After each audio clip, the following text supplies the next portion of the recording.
most people have heard of vibe coding. Things like Loveable, Replit, and Claude can do these things. You can basically type in a phrase like "build me an app that does this," and it will build it.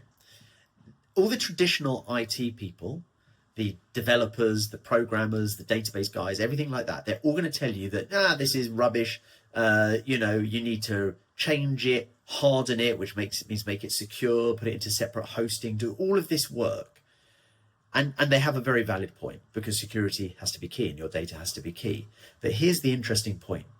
I was at a workshop and I asked all the people there who were using these types of tools, and the majority of the room put their hand up. So the majority of businesses, most of them were 20 million pound plus companies, so big companies, and they're using these tools and they're developing apps. The second question is going to make the IT guys vomit. So look away now if you're an IT person. I said, how many of you have done some kind of hardening, security, given it to the IT team, something like that? And how many of you are just using them?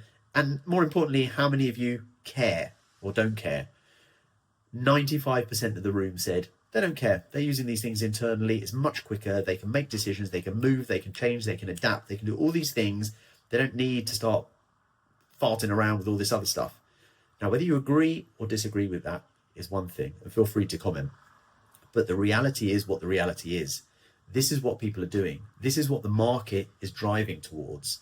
And I think there needs to be a rethink about how traditional IT and dev approach these things, because they're going to be in trouble because they're not going to have the work to manage this stuff.